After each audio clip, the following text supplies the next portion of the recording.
Midweek greetings, Minardi fans. Welcome back to Grand Prix World, where everyone's pissed off. All three drivers and Gabriel Rumi are now annoyed in some fashion. But again, we're not going to panic. That's basically what we expected would happen. Before we go any further, two orders of business. First one, I'm going to try and keep this video a little bit shorter. I realise 55-minute videos probably not particularly watchable, so we'll try and keep this under the 30-minute mark from now on. Second, big shout out to Labour Enten. I'm sorry, my German pronunciation is really bad, but I could see your avatar was a picture of a duck, so enter, duck. But I don't get the reference. However, they very kindly brought up the topic of spare parts, whereby apparently we can put 1% of our staff on a set of spare parts and use cash to complete production. You are correct, you've never seen me do this, and that's because, I'm going to hold my hands up, I had no idea it was a thing. So you see, I honestly don't know everything there is to know about this game, and I'm quite happy to admit when someone shares a piece of information that I wasn't aware of. I was surprised to hear about it, because to me that seems to be something that imbalances the game a little bit. I was just surprised. It does strike me that the game is quite delicately balanced in a lot of ways. There are some things that are imbalanced. Pedro de Neers, for one thing, is famously imbalanced. And the balance of financial capacity and economic capacity was always the nuance of this game. So I was very surprised to see that was arguably probably possible. The reason I say probably possible is because I'm not entirely sure how you go about doing it. What I'm going to do is continue as normal anyway, because we don't really have money to waste boosting production on spare parts anyway. However, what I suspect is the method for this is that you build your spare parts as normal, and then you finish the turn with 1% of your staff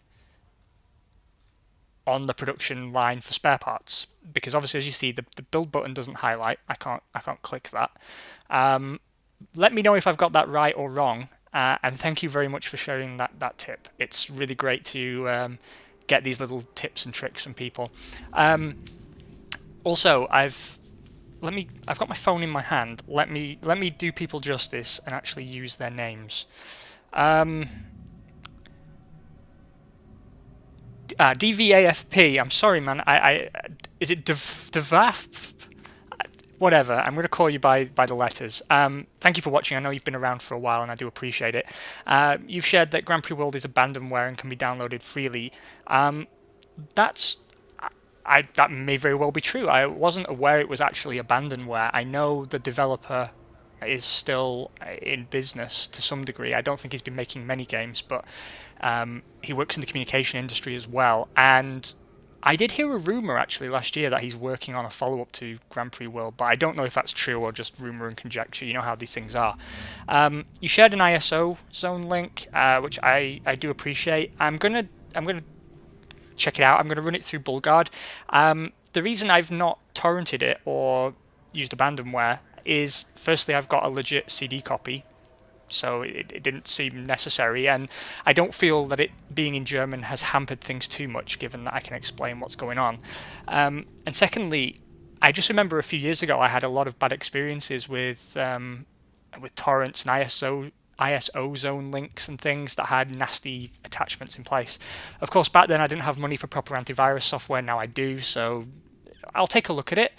It could be good to have a secondary copy of Grand Prix World, because I get a lot of requests to play modded versions. The 2016 mod, for example, I got a recent request for, and I do want to begin modding eventually, but I'm scared to tamper with the version I'm running and making these videos on now, because obviously we already have a lot of crashing going on, and secondly, getting this thing working was incredibly difficult. I had to source a community-made patch to get it running on Windows 7, and I cannot find that patch again, because a lot of people ask me, hey, how can I run this? And I really want to help them out. I cannot find a link to that patch, and this computer is so old and full of crap that I'm not sure I can find the original download. What I will do for you though, if I can find the original download, and I don't know why I haven't thought of this before, I will share it somewhere and provide a link, and we'll just have to hope that the guy who made the patch doesn't freak out about that. Whoever he is, he's very cool, I can tell you that much. Right, back to business as it was. Let's take a look at the news. Another win for Mika Hakkinen, who obviously converted that pole position. Shinji Nakano had an early end to his race. Williams have signed a works power deal with Ford. That's interesting. They're going very ambitious already, Williams. They've made a lot of high-level signings. 5-star designer, 5-star chief mechanic, 5-star commercial leader. Now they've got a works deal with Ferrari. They've signed Michael Schumacher, I believe. So I'm already going to hedge my bets and say that Williams are going to be a force to be reckoned with next season. McLaren got both cars in the top 6. Good job indeed. Benetton have signed Harrental Frentzen. That's a pretty good move from them. Eddie Irvine got the fastest lap. Ferrari have re-signed Rory Byrne. Again, not too surprising. And Stefano Domenicali will be going to McLaren as commercial team lead. Obviously, more recent F1 fans will remember him as the failed team principal of Ferrari. Well, failed's probably a strong word, but still. He did used to be in the commercial side of things, and the game reflects that. We still remain on the floor. Not particularly surprising. Ferrari are after Damon Hill. That would be a surprise, but I would have loved to have seen that happen in real life. I think Damon Hill would have made a pretty good Ferrari driver, actually. Benetton will be sponsored by Akai, and Ferrari have signed a deal with Sun Microsystems.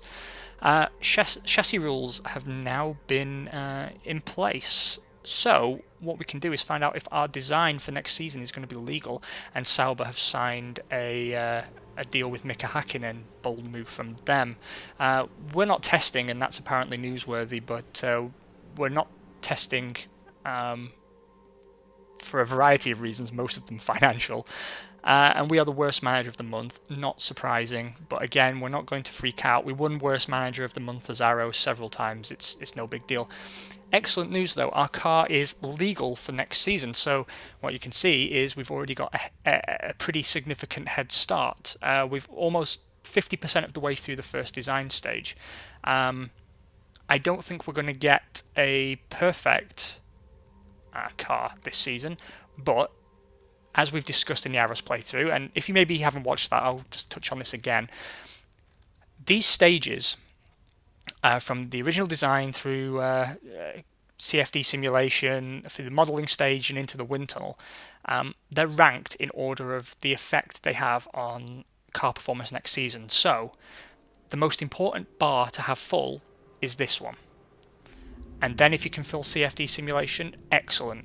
And the one that you can afford to drop points on is the wind tunnel stage.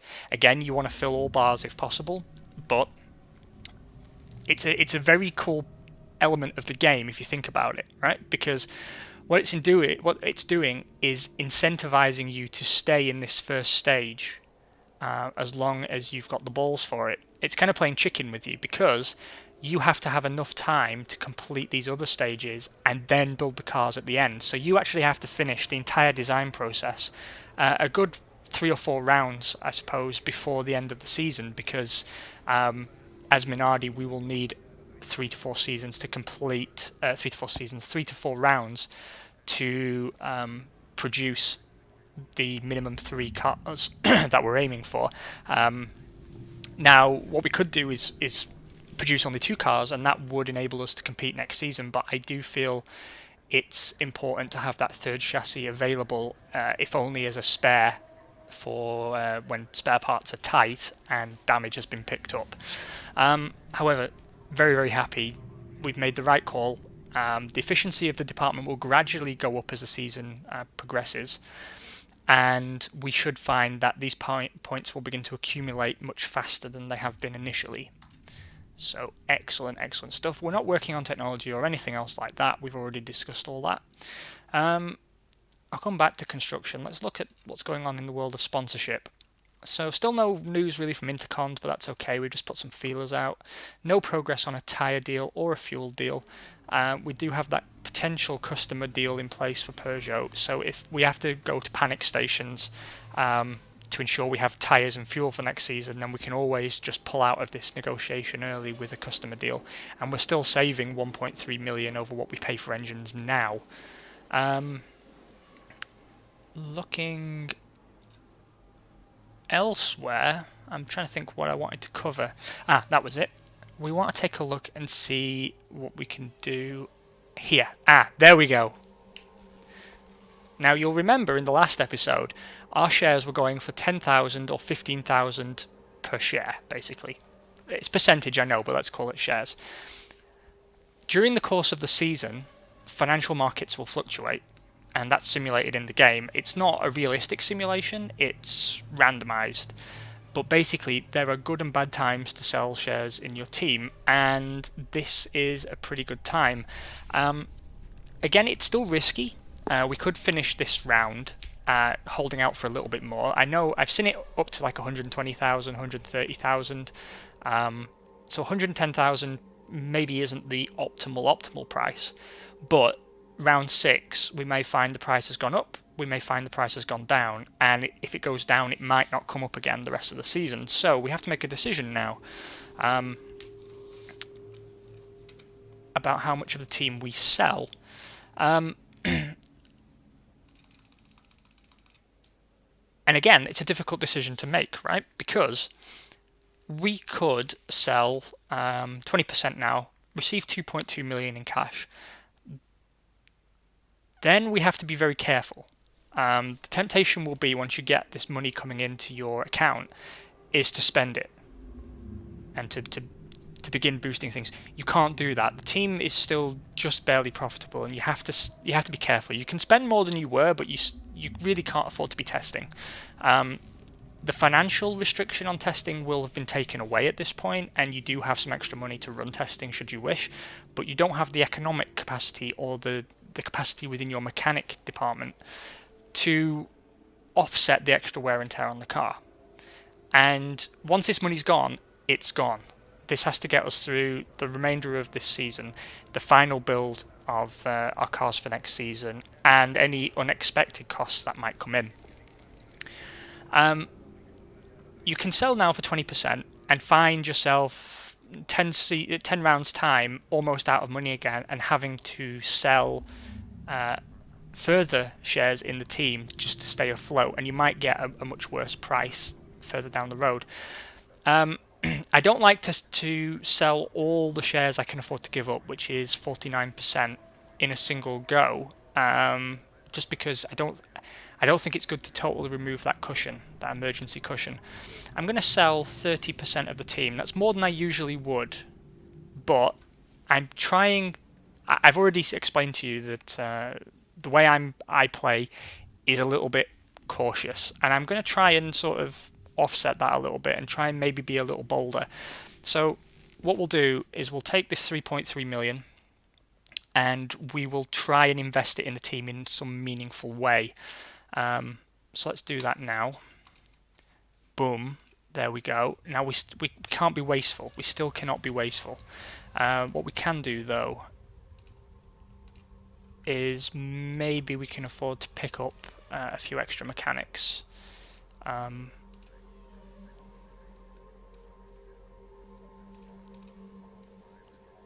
I'm going to drop 20k on a headhunter for the construction department as well and see what we get.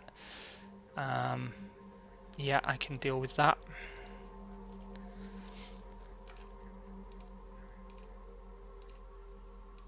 Perfect. Right. Taking a look at the condition the cars are in, and remember, those guys we just hired, we won't see any benefit from them this round. It'll be next round that we feel their impact on the department. So I'm going to build 2 spare parts. Now we've got this extra money, I'm going to go ahead and order the CAD and CAM systems. Actually, no, I'm not. I'm going to wait till the end of the season. I know how fickle this game is with money, and just because we've got 4.4 million in the bank right now, it doesn't mean that when we need that money to build the cars that it's going to be there. If we've got it left over at the end of the season, I will go ahead and place those orders, but for now, no dice. I'll tell you what we'll do. We'll actually invest some of this money in the core of the team. 110,000 for a designer is pretty hardcore.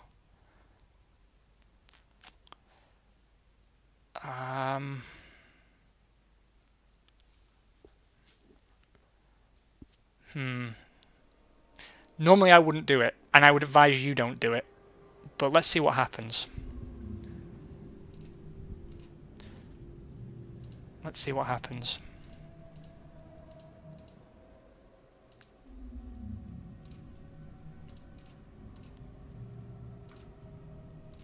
Okay. Excuse me. So the team has been augmented with some extra bods. That's all fine and dandy. We're not going to necessarily run testing because you'll see that we have some significant wear and tear problems on the cars, and we don't yet have the mechanics in place to really deal with that. What I am going to do is... Oh god, both cars are 6% damaged. I'm going to remove the damage on both cars because that has a greater detrimental effect than the wear does, and then we're going to remove as much wear as possible from Tuero's car. It was inefficient, but I think we had to do it really. I'd rather not begin using car 3 just yet until things get really desperate, and they will. Okay. As you can see, the morale has started to hit our mechanics, and even with 100% of our staff dedicated to pit stops, we're only getting 4 out of 5 stars there. I say stars, it's boxes. We know it's boxes. You guys know what I mean. No new compound of tyres has arrived because we are a non-entity as far as the tyre manufacturers are concerned, and it's going to stay that way for another season or two, I think. Right. Let's do Spain, shall we?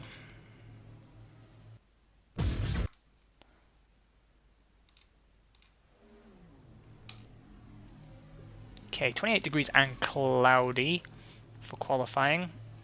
Let's see what we get out of this. 19th and 22nd, not particularly inspiring. So we're split by the Tyrrells. Tuero obviously not taking to this track particularly well. It could also be that he's on the hard compound tyre, but I still think it's better to run a split strategy when we've got nothing to lose. Mika Hakkinen leads all McLaren front row on a 128.34. David Coulthard second for McLaren on a 128.98. Eddie Irvine and Johnny Newhouse line up third and fourth respectively. And Michael Schumacher and Giancarlo Fisichella round off the top 6. Frentzen puts his Williams 7th, splitting the Benettons. Alexander Wurz lines up behind him. Mika Salo, pretty strong qualifying for 9th place in the Arrows. And Ralph Schumacher's Jordan rounds out our top 10. Damon Hill just outside the top 10 there. We are 1.5 seconds off the back of the Prosts, which is again to be expected. No need to freak out. 28 degrees and dry for the race. We will put on fresh tyres for each stint. And we'll run the cars as light as possible. Now we've got a little bit of financial breathing space.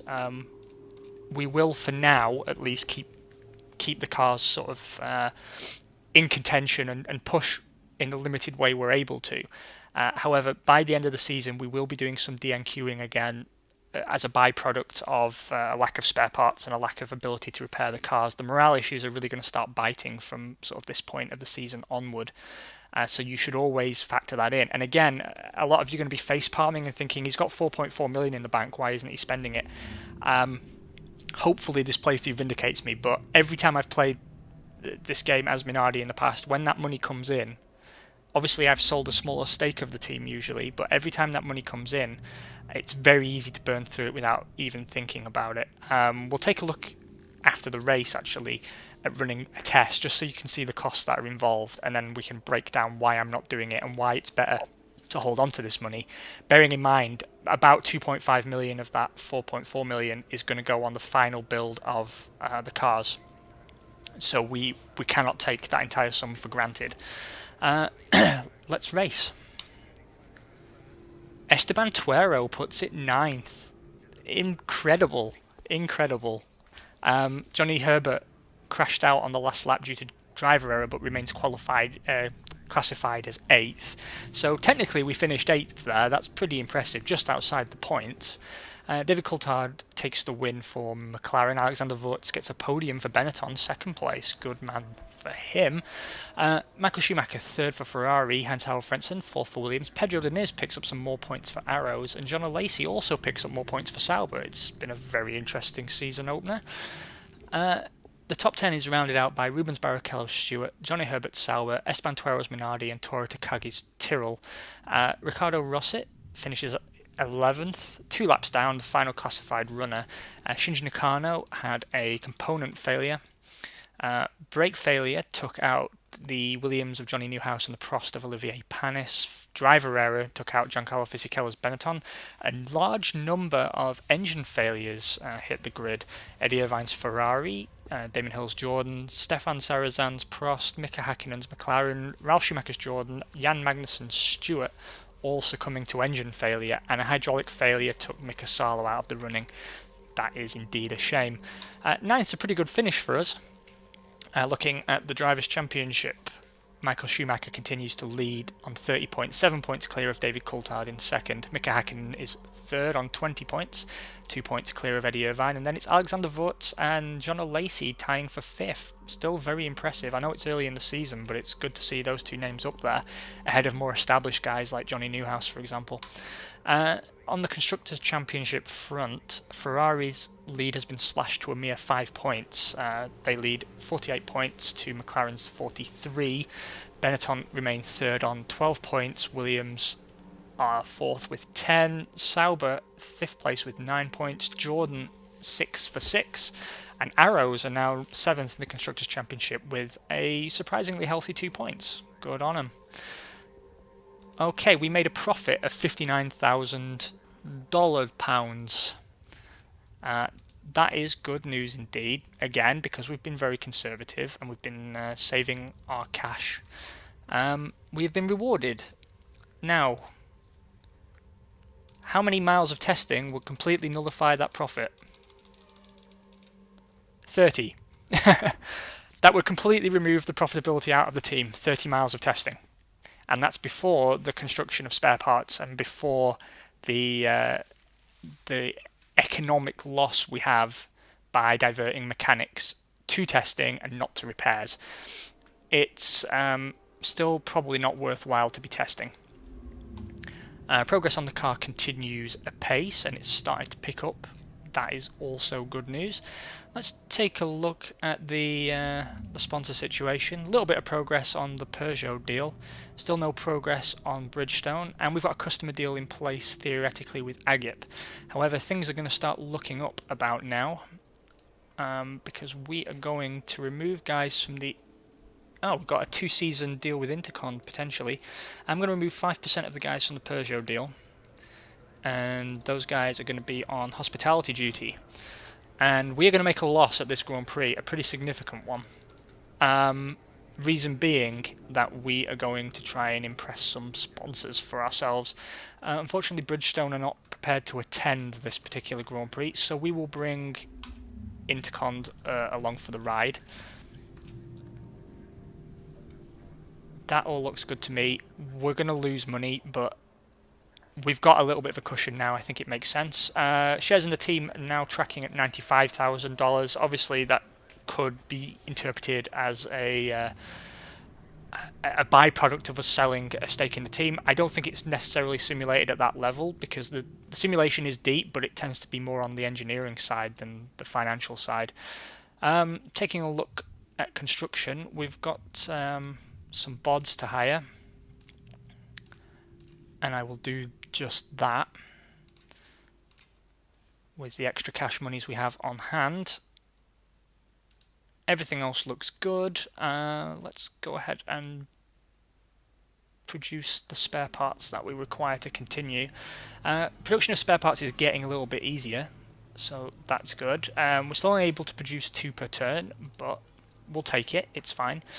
There will be maybe we should test. The reason I'm saying that is because if we can, Monaco is going to reduce the performance deficit of the car. If we can just get to the end, statistically, we've got a greater chance of this race than any other of being able to get a sneaky point. And a point, as Bruce Forsyth has told us numerous times, do indeed mean prizes. But I don't want to break my own rules in front of you. I still firmly stand behind the idea that it is bad to test as Minardi in your first season. It's bad to spend any money at all, really. Once you get to this point and you've sold your stake in the team, by all means strengthen particularly the construction department, but by no means should you just be spending money willy-nilly. Testing is going to bring us up to close to 100%, if not 100% wear, and we have... I'm going to repair that damage because that's important. Actually, this is what we've got a third car for. Why don't we run ourselves a cheeky little test? The problem is it's really expensive to test here. It's really expensive to test here. I don't like this. I don't like this at all. Because we don't have enough mechanics. I kind of want to display it for you. I feel like I need to vindicate myself and prove to you why I do things the way I do. But it also involves me making decisions to demonstrate decisions that I don't necessarily agree with. To me, spending over $250,000 on 140 miles of testing and then potentially not being able to repair the cars into a decent condition is disturbing. I'm going to take a moment to think about it. Okay, I promised you a riskier approach, so we're going to do it. I don't like it, but we're going to do it. And what we're going to do is... we're just going to test in these 3 areas. This will be our only test of the season. We're going to focus on setup with Nakano. A little bit less with Tuero. And Laurent Redon will do a 50-50 split between research and development. I don't think this is necessarily going to yield a massive benefit for us. And in fact, what I might do is something like that. Make sure we get the setup points at least.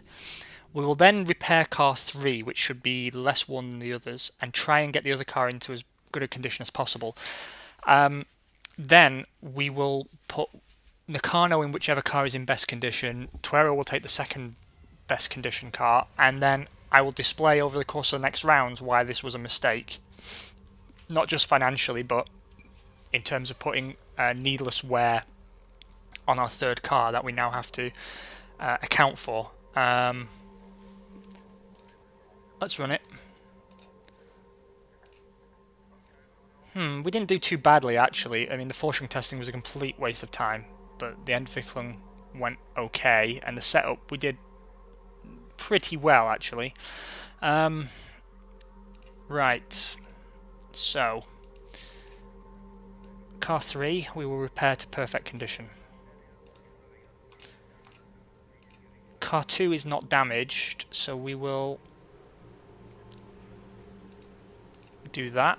Car 1's a complete... it's dead to us now, basically. So we will put Nakano in car 3. Car 2 will remain in the hands of Esteban Tuero. Laurent Redon will get the shipmobile. And to offset what I've just done, I'm going to sell a little bit more of the team. An extra 3% of the team. I think that's okay. Right.